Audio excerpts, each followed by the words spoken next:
Appreciate the message in your song. 우리가 정말 아름다운 가사를 가진 이 아름다운 찬양으로 함께 하나님을 영화롭게 해서 참 감사하고 또 찬양을 해주실 우리 마예 집사님 감사합니다.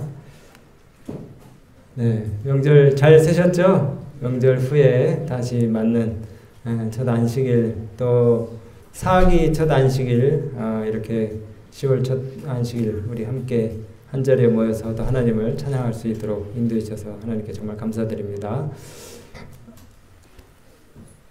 오늘 이제 우리가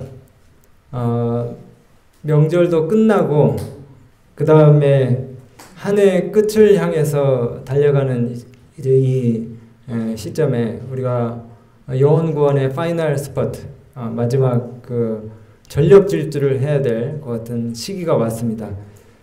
우리 이웃을 돌아보고 또 이웃의 영원한 운명을 돌아보는 것이 우리 그리스도인들, 거듭난 그리스도인들의 책임이라고 우리가 알고 있는데 믿음의 눈으로 우리 이웃들의 형편을 살피면서 또 우리 가족들의 형편을 살피면서 더 우리가 회개할 것이 있나 그리고 또 감당했어야지만은 그렇게 하지 못한 일들을 생각해보면서 이 마지막 사기를 우리가 하나님의 뜻에 합당하게 그렇게 보내시면 참 좋겠습니다.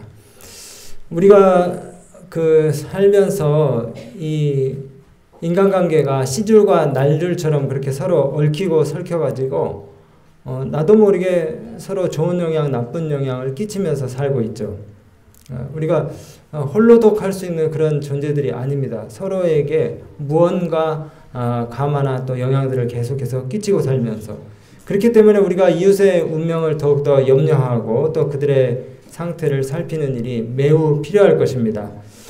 이번 돌아오는 한 주 우리가 명품 인생학교를 이렇게 이제 기획하고 또 귀한 강사님 모시고 말씀을 드릴 텐데 여러분 주변에 가까운 또 분들 있으시면 함께 모시고 오셔서 귀한 은혜를 나누시는 축복들을 누리시게 되길 바랍니다.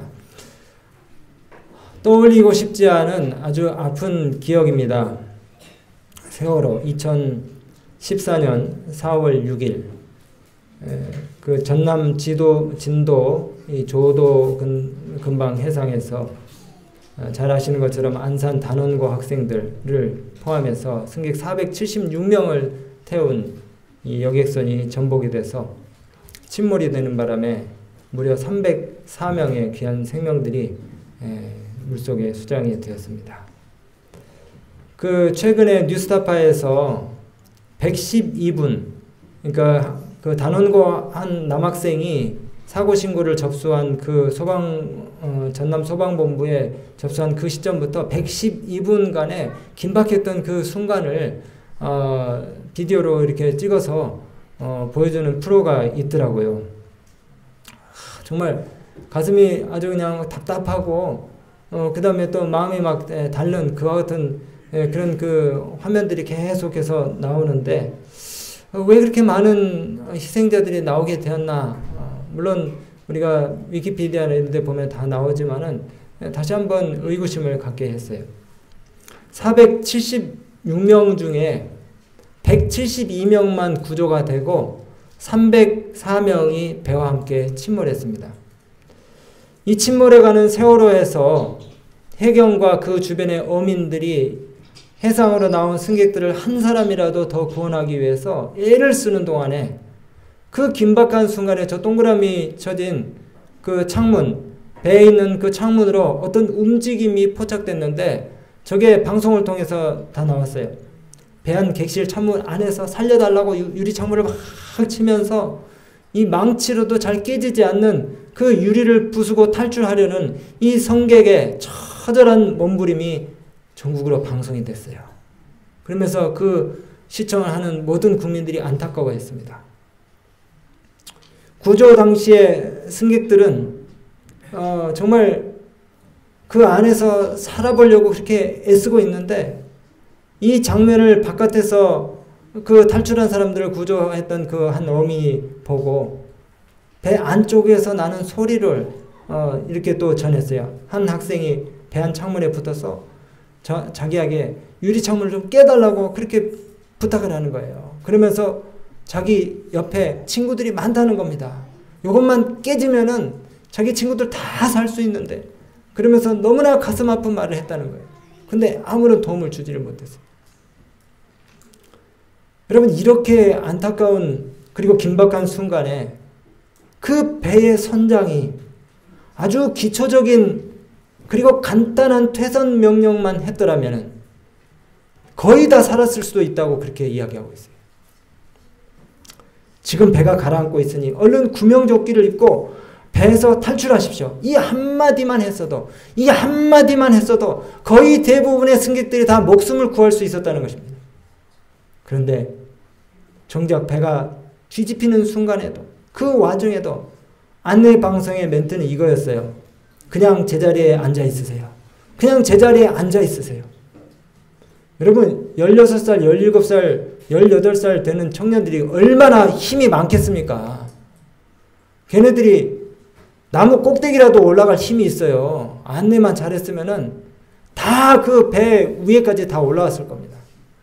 애들이 얼마나 힘이 많아요. 근데 안내방송이 뭐라 그랬다고요? 거기 그냥 침착하게 그 자리에 그냥 앉아 있으라고 이렇게 안내를 한 거예요. 이제 배가 다 침몰해 가는데, 그 당시에 수온이 12도였대요. 12도. 그러면은 구명조끼를 입고 물 위에 떠 있어서 최소 6시간을 견딜 수 있는 그냥 적당한 온도였다는 것입니다. 정말 최악의 가정을 한다 할지라도 90% 이상의 승객이 생존할 수 있는 그와 같은 조건이었다는 것이에요. 그런데 이런 긴박한 순간에 선장은 자신부터 살려고 승객들보다 먼저 배를 빠져나와서 목숨을 부지한 이유로 국민들과 여론의 문매를 맞았습니다. 이와는 반대로 다른 사람의 목숨을 구하기 위해서 자신의 생명을 버린 의인들이 배 안에 많이 있었어요. 세월호 승무원이었던 박지영 씨는 학생들에게 구명조끼를 막 나눠줬어요. 그러면서 자기가 입고 탈출할 수 있는 그 구명조끼마저 다른 학생에게 주면서 탈출을 도왔습니다. 그리고 배 끝까지 남아있다 결국은 수장이 됐어요. 이 승무원이 구명조끼가 모자랄 때 학생들에게 양보하면서 한 학생이 이렇게 물었어요. 승무원 누나는 왜 구명조끼를 입지 않느냐고 묻자 이 젊은 아가씨가 이렇게 했어요. 누나는 너희들 다 구하고 나중에 따라 나갈게. 이렇게 대답하고 죽었다는 것입니다. 단원고등학교 2학년 6반 담임교사였던 남윤철이라고 하는 선생님이 있었어요. 그 선생님도 역시 선실 그 비상구 근처에서 탈출이 가능한 위치에 충분히 있었음에도 불구하고 학생들을 찾아다니면서 구명조끼를 입히고 그것을 나눠주면서 대피를 시키다가 그만 물속에 역시 장사됐어요. 여기 최혜정 선생님이라는 분도 이 사고 상황에서 SNS 메시지로 아이들한테 애들아 걱정하지 마. 너희부터 다 나가면은 선생님 나중에 나갈게. 그러면서 학생들을 구출하다 죽었다는 겁니다. 참 사람이 악하다 그래도 우리 주변에 정말 의리 있고 선한 사람이 얼마나 많은지 몰라요. 얼마나 선한 양심을 가진 사람들이 많은지 모릅니다. 여러분, 어쩌면은 우리가 침몰해가는 이 지구를 앞에 두고, 종말을 향해서 침몰해가는 이 지구를 앞에 두고 내 목숨만 부지하려고 이후 구원에 대한 막중한 책임과 의무를 망각하지 우리가 세상살이에 몰두하는 삶을 살고 있지 않나 한번 이 가을에 돌아봐야 될 것입니다. 우리가 너무 분주하고 너무 복잡한 시대에 살고 있어요. 내 삶에 몰두해서 다른 사람의 구원에 전혀 무관심할 때가 있습니다. 주님께서 물으실 것입니다.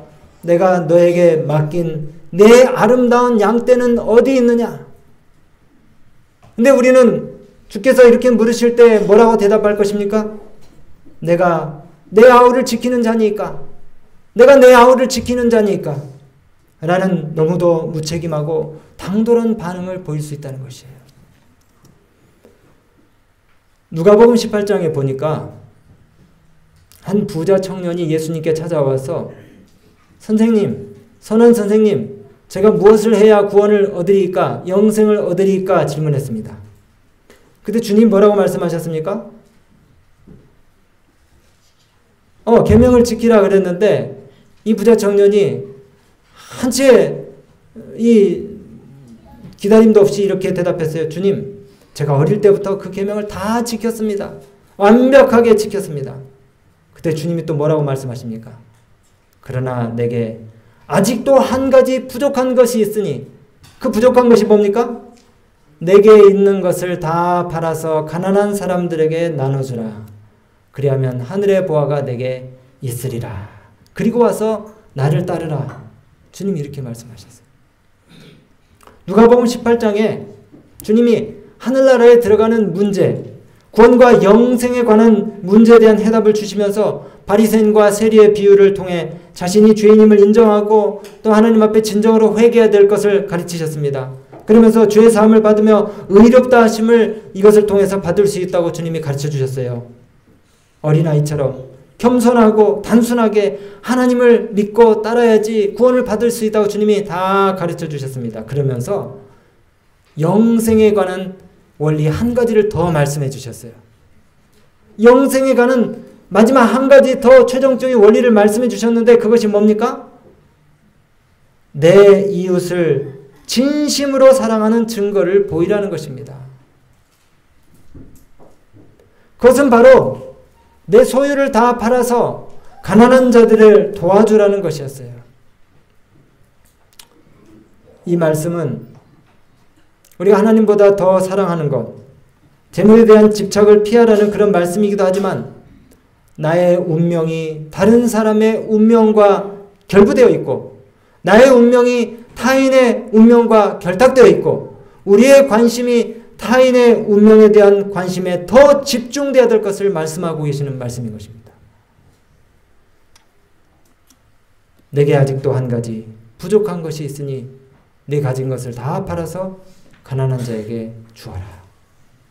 이것이 주님께서 그 부자 청년에게 말씀하신 영생의 최종적인 원리 가운데 하나인 것입니다. 한마디로 재물과 물질과 마음 씀씀에 있어서 너그러운 사람이 되고 나눠주기를 좋아하는 자가 되라는 그런 말씀이에요.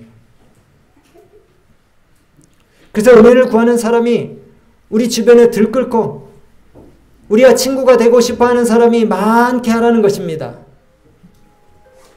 우리 교회가 부흥하려면은 먼저 우리 마음의 이기심을 제거하는 일부터 시작해야 합니다.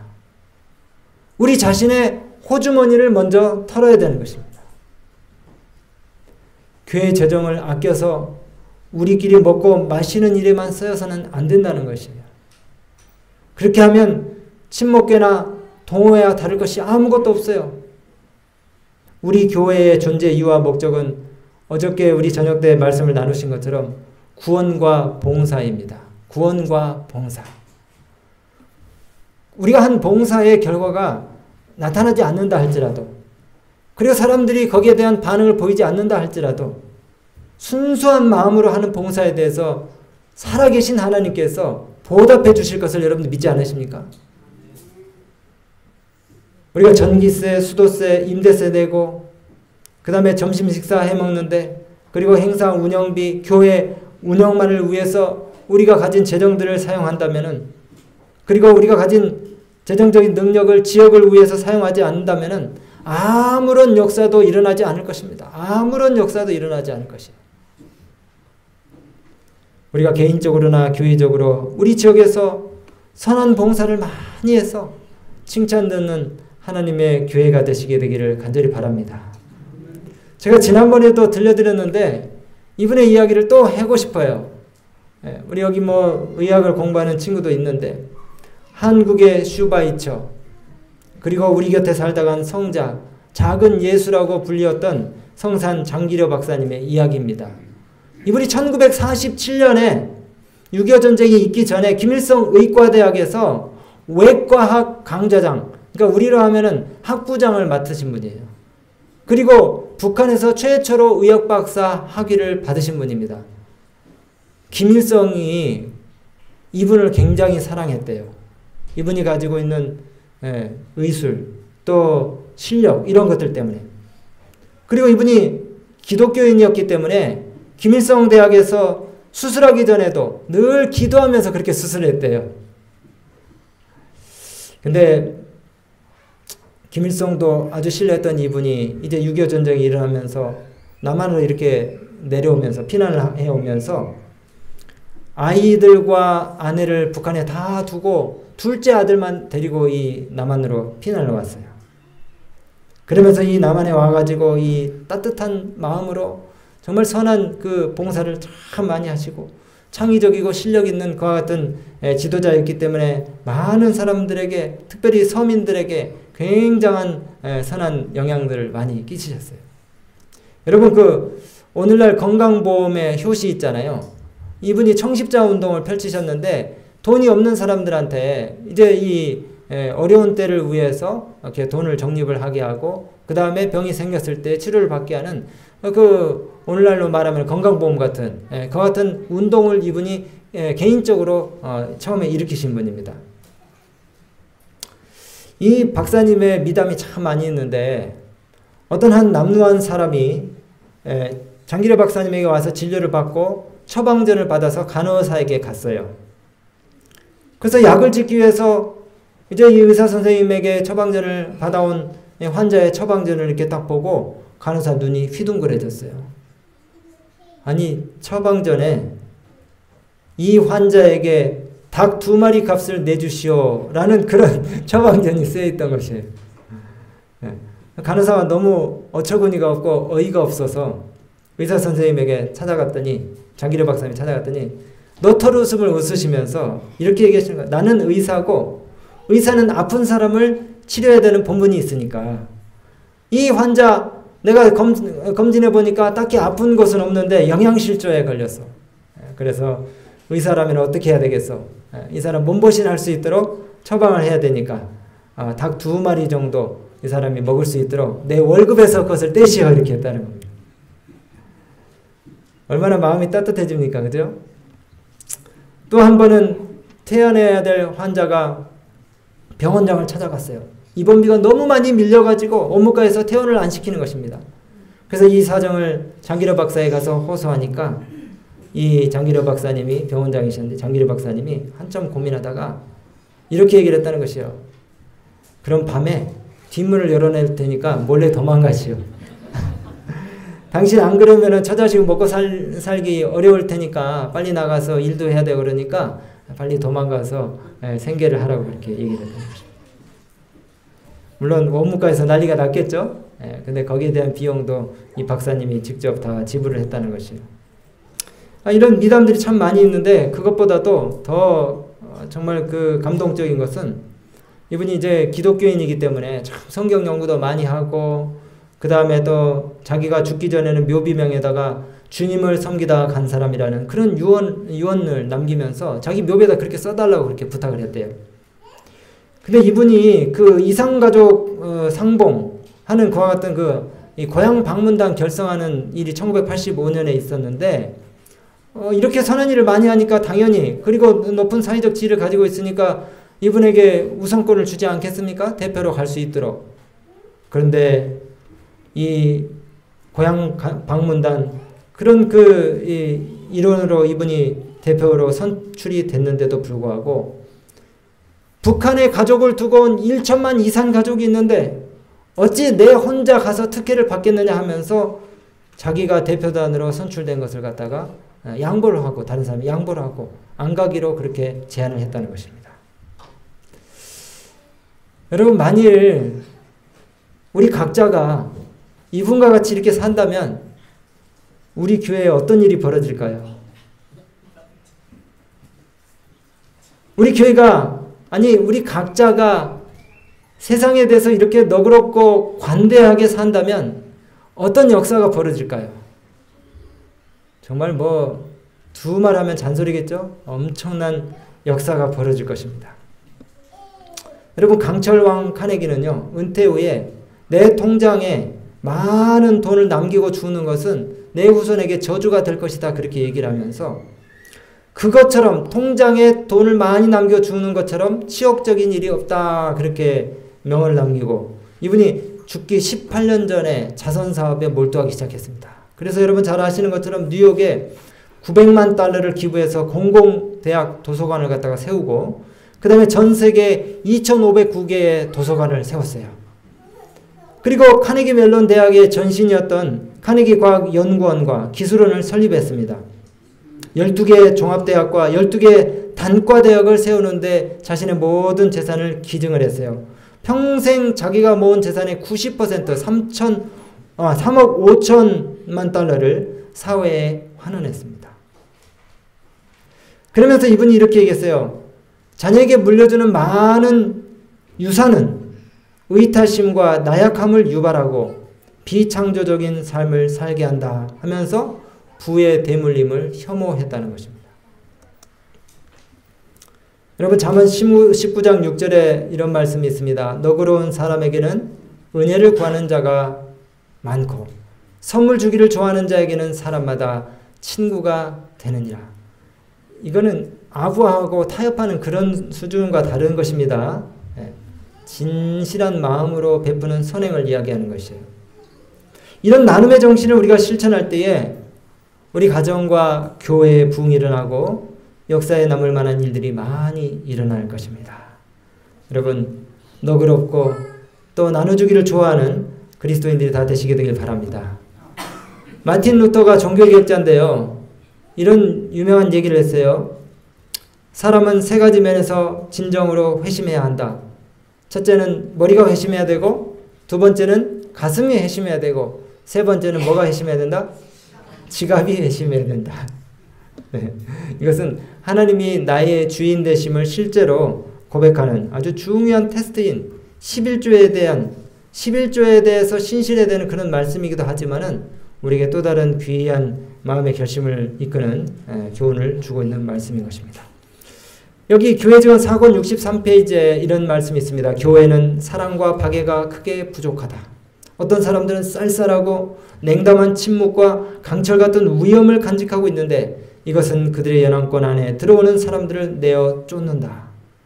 이 정신은 전염성이 있으며 이것은 선한 충동과 좋은 결심들을 메마르게 한다. 이것은 인간의 동정심과 온정과 사랑의 자연스러운 흐름을 막아버린다. 그리고 이것의 영향 아래 사람들은 위축되고 그들의 사교적이고 너그러운 특성들은 사용되지 않으므로 파괴되고 만다. 오늘 제가 사실 이런 말씀을 여기서 드릴 이유가 있을까 이런 생각이 들 정도로 우리 성도님들은 다 우리 지역을 사랑하시고 또 우리 교회를 사랑하셔서 베품과 나눔의 정신을 잘 실천하시는 그런 우리 가족들인 줄 제가 알고 있는데 더욱더 우리가 이 말씀을 통해서 마음에 어떤 그 감동을 받으셨다면은 더 큰 나눔과 사랑을 실천하심으로써 하나님께서 주시는 더 큰 은혜들을 경험하시게 되기를 간절히 바랍니다.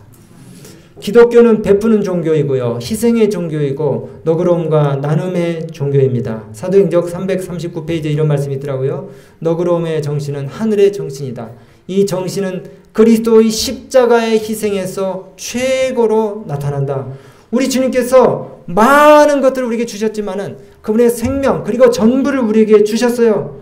그래서 우리도 주님의 이 모본을 따라서 나눔과 또 베품을 실천해야 되는 것입니다. 오늘 저는 말씀을 마치면서 여러분 지금 우리가 전도가 안 되는 시대에 사는 것이 아니라 우리 삶의 초점과 방향이 어디에 있는지 우리가 확인하고 점검하고 우리가 정말 전도가 잘 될 수 있는 그런 방법들이 있는데 그 하나님께서 우리에게 주신 방법들을 우리가 실천하기만 하면 되는 것입니다.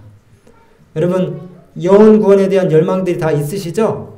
우리가 어떻게 해야 될지 어디서부터 시작해야 될지 좀 묘연해서 그렇지 아마 마음 가운데 다 영혼들을 구원하기로 또 주께로 인도하기를 원하는 그런 마음들이 있으실 것입니다.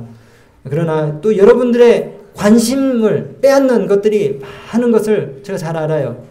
다시 한번 우리의 생각과 관심과 뜻을 영혼들을 주님께로 인도하는 일에 집중시키시고 또 그분들을 위해서 우리가 가진 것들을 갖다 나눠줌으로 인해서 베품과 또 사랑을 실천함으로 인해서 예수님을 그분들이 받아들이고 영접할 수 있는 놀라운 역사를 우리가 함께 경험하시게 되길 간절히 바랍니다. 추수할 것은 많되 일꾼은 부족하니 추수할 주인에게 청하여 추수할 일꾼들을 보내어 주소서 하라.